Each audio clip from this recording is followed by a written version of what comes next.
વાર્તાના ખજાનામાં આજે હું ઝવેરચંદ મેઘાણી રચિત વાર્તા દીકરો રજૂ કરીશ. આપા દેવાત આ તમ સારું થઈ હોકાની બજરનું પડતલું આણ્યું છે.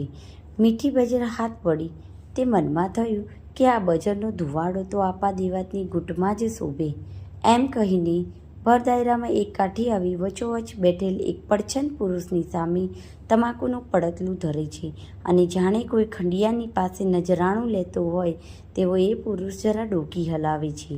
એની સોનાના વેઢવાળી આંગળીઓ દાઢીના કાતરા ઉપર રમે છે. ત્યાં તો બીજો કાઠી ઊભો થયો. આપા દેવાત આ નવા નકોર હોકોએ હું ગંગાજમની તાર મઢાવી ને ખાસ તમસાટું જ લાવેલ છું. સારું રાજ તો ઠેકાણે શોભે ને બા.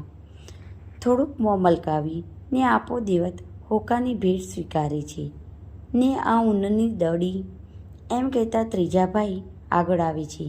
આપા દેવાત તમારી ઘોડીને માથે આ મસરૂ જેવી થઈ પડશે. ઘોડીનું દિલ નહીં છોલાય, ખાસ બનાવીને આણી છે હો. ચલાણા ગામના ચોરા ઉપર દરબાર ઓગળવાળાના આઈની કાર જે કાઠી ડાયરો એકઠો મળેલ છે. ત્યાં તમામ કાઠીઓની મીટ ફક્ત ગુંડાળાના ગલઢેરા દેવાત વાંકની માથે જ ઠરી ગઈ છે. દેવાતને રીઝવવા સારું સૌ મતે છે. દેવાતની આંખ કઢી જાય એ વાતનો તમામને ફફડાટ છે. દેવાત વાઘ જેનો દુશ્મન બને તેનું ગામડું 3 દિવસમાં ટીંબો બને. આગેની એક થાંભલીની થળ દિલ ટેકવીને એક આધેડ અવસ્થાનો મર્દ બેઠેલો છે. પછડીની પલાંટ પીળી છે, એની મૂછો ફરકી રહી છે, એના હોઠ મરક મરક થાય છે.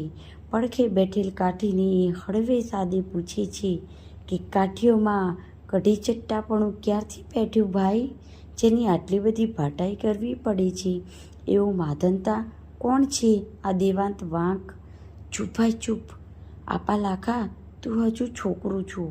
તારું લાખા પાદર હજુ દેવાતના ઘોડાના ડાબલા હેઠ પડ્યું નથી લાગતું. નીકર તું એ આપા દેવાતને તારી તળીની કેરીઓ દેવા દોડ્યો જાત. હું મારા આંબાની કેરીઓ હું દેવાતને ડરથી દેવા જાઉં? ના ના, એથી ભલું તો સોડા પોપટને કાગડા મારા ફળની ટોલે. કાઠીના દીકરા તો સૌ સરખા, કોણ રાખ ને કોણ રાણા. આવી રજવાડી ભાટાઈ મારાથી તો ખમાતી નથી. બોલનાર પુરુષનો અવાજ ઊંચો થયો.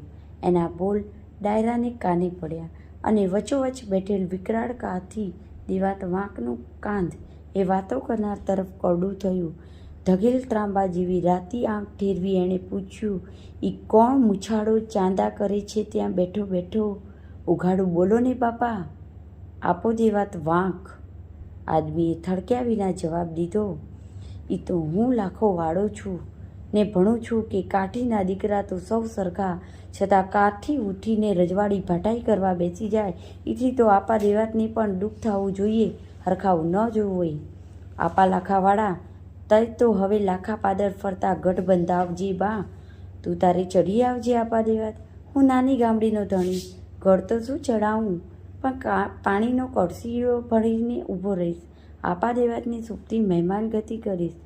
લે ત્યારે લાખાવાળા. એમ બોલીને દેવાંત વાંકે પોતાના અંજળીમાં કસુંબો લીધો હતો તે ધરતી પર ઢોળી નાખ્યો ને કહ્યું, લાખા પાદરને માથે જો હું મીઠાના હળ હાંકું તો ગુંદાળાનો દેવાત વાઘ જાણજે નીકર. હા હા ગજબ કરો માં બા. એમ કરતો આખો ડાયરો આડો પડ્યો. ઘરડિયા કાઠીઓએ દેવાતના પગ ઝાલીને કહ્યું, આપા લાખાવાળો તો બાળક છે, એને બોલ્યાનું ભાન નથી. તમારે સમંદર પેટ રાખવું જોવે. નાના આપા દેવાત, મારું નોતરું અફર જાણજે હોકે. એમ કહી લાખોવાળો તલવાર ભાલો લઈને ઉઠી ગયો. ઘોડીએ પલાણીને નીકળ્યો. કહેતો ગયો, કાઠી તો સંધાય સંવડિયા, કાઠીમાં ઊંચ નીચ ન હોય, પણ તમે સૌએ બીબીને દેવાત જેવા એક મોટા લૂંટારાની ખુશામત માંડી છે. મારે તો દેવાતની કે દલ્લીના ધણીને નજરાણા દેવાનો મોખ નથી. બાંધે એની તલવાર અને ઘા વાળે ઈ અર્જણ, એમાં ભેદભાવ ન હોય. એટલા વેણ સંભળાવી લાખા પાદરનો ધણી રોજડી ઘોડી હાંકી ગયો. હવે દેવાત વાંક લાખા પાદર પર ચડાઈ કરશે.